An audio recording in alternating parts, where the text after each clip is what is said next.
Hello, how are you? Hope you're having a wonderful Thursday night. This week has just gone. It's been absolute madness. I'm sitting on the bedroom floor basically because my Mac got waterlogged, my mic's broken, everything's gone to pot. But we're here because we have to talk about the Champions League. This week for women's football has been quite an interesting week. I cannot believe that display from Chelsea last night. Well, firstly, I actually can believe it, but what a performance from Sam Kerr, and also under the circumstances of what Chelsea are going through just now, it's absolutely incredible.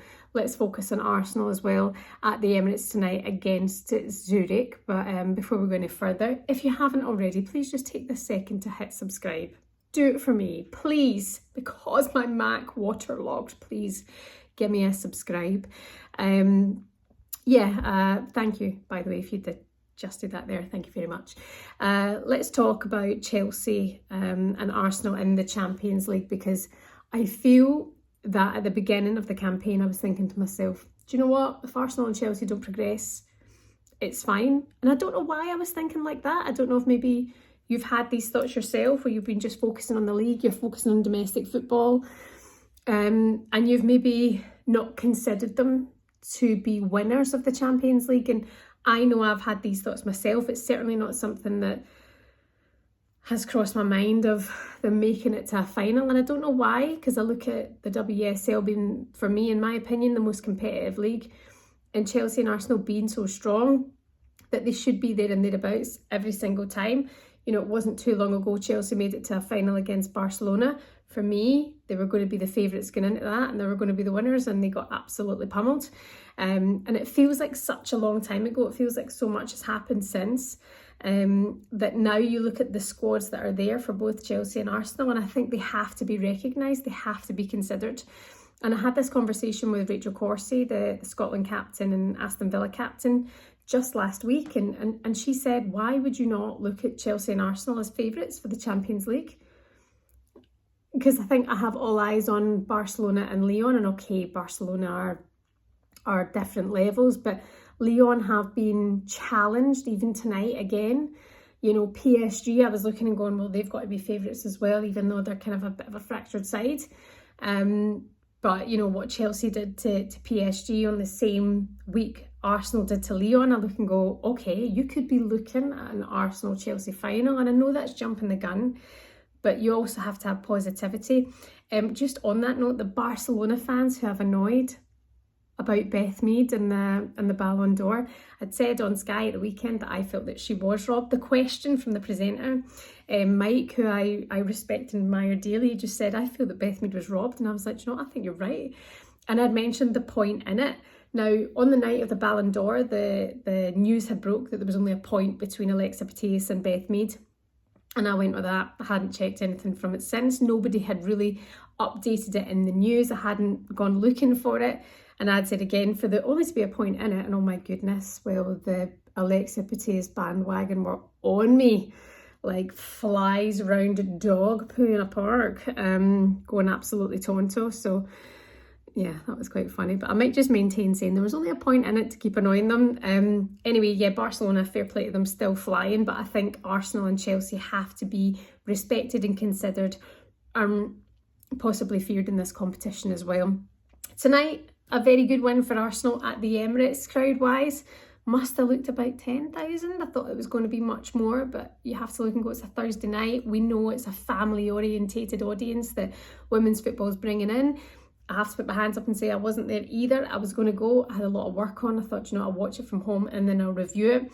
And I hope to get to Arsenal on Sunday night and do a vlog of that game. But I do have young kids myself, so I also look and go, I want to come to these games, and that time just didn't suit. That time just suited for me to come home from work and sit and watch the game.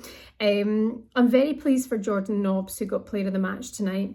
Well deserved. I feel, I don't know Jordan personally, but you know, my sister and my sister-in-law Katie are obviously very, very close, and you know, you can't help but feel for a player who has been at Arsenal for so many years, you know, been a legend, and still is a legend, but being so in and thereabouts for such a long time and almost kind of feeling out of the squad at the moment. So it was great to see her come in tonight, open up the scoring with a great goal, and just kind of kick things off. It felt like a really good moment for her. Really, really good to see. And Lena Hertog, the new signing who came in the summer, getting a brace as well, making that 3 goals for Arsenal.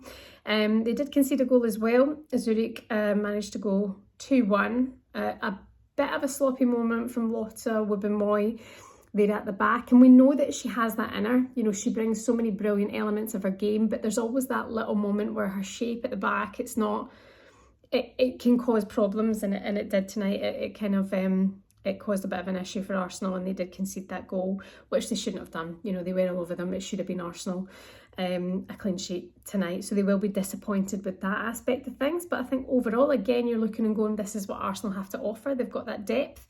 You know, you were seeing so many players on the bench tonight, and him being able to, Jonas Eidevall being able to change things up and being able to bring in players like Jordan Nobbs and Mana Awabuchi. She started tonight. Maybe you heard us complaining about that.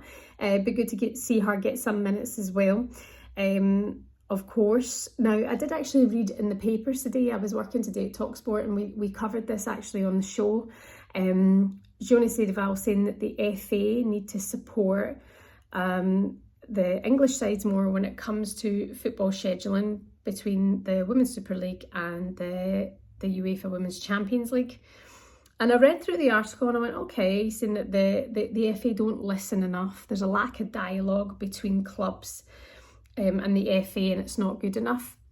And I went through the schedule, and yes, I appreciate today's a Thursday, then they have a game on a Sunday, and it's a quick enough turnaround. Maybe I'll get in trouble for saying this, or maybe this will be the wrong thing, and maybe I'll think differently about it in the future. I know injuries can come, but I look at Arsenal and I go, you've had Mana Awabuchi sitting on the bench for the best part of the season so far. You were able to have Vivianne Miedema on the bench for a couple of games. You know, you have got strength and depth in that squad. Jordan Nobbs, for example, who can still do you a decent job, to come on and be able to step up and provide. That I look and go, for me, scheduling shouldn't be a real problem or a real concern. I know it's a concern for clubs in terms of players and injuries. You want to play your best side every single time, but also look and go, you need to utilise your squad. You know, that is the beauty of football. You know, you look at the amount of competitions that they'll have to enter, and of course then when it comes to the Conti Cup, it depends where they would drop out of, say, the Champions League and where they would then enter into the Conti Cup. But I don't know how I feel about him saying that there's scheduling problems at the moment, or alluding to the idea of them maybe being scheduling problems. Maybe I'm wrong. Maybe there's something there that I'm not entirely aware of. But yeah, I mean, I don't know how I feel about that. Maybe you'll feel differently. Can you say that there's scheduling problems just now for the Women's Super League, to the Women's Champions League and to where it is? Because I don't feel that way. I think if you're playing in the WSL, it's the best league in the world. Arsenal have a budget, Chelsea have a budget, that you should be able to play 2 games a week comfortably and be fit. Again, maybe I'm putting my foot in my mouth and I shouldn't be saying that, but that's just kind of how I view that. The thoughts of Jonas Eidevall there on the FA and scheduling fixtures. And we have to just take a moment and bow down and bless herself for Super Sam Kerr. For Chelsea last night against Vllaznia. Is that how you say it? Vllaznia. 8 goals past Vllaznia last night. Sam Kerr getting 4. Guro Reiten with a number of assists, and Pernell getting 3 goals as well. A lovely little hat-trick for her. For them to be without their manager there in the dugout and supporting them there, I know they're not that wasn't the stiffest competition that they're going to face here, but the fact that they've managed to beat PSG as well, I do look and go, Chelsea and Arsenal could be real favourites now in this competition. But I do take my hat off to Sam Kerr, her composure, her movement, her timing, everything. She's an absolutely sensational player, and I guess I don't speak about her enough because I feel like I always focus on Arsenal. But that was a brilliant performance for them last night. And to go on Twitter this morning, I don't know how you feel about this, and see that Sam Kerr is trending because of her performance in the Champions League. I just look and go, fair play. Like, she's a world-class player. And it's moments like that maybe she's still underrated when she can step up and do all that. Same with Harder as well, I suppose. But great performance for Chelsea, great performance for Arsenal. They have to be considered as favourite for the Champions League this time round. Don't you agree? Just me?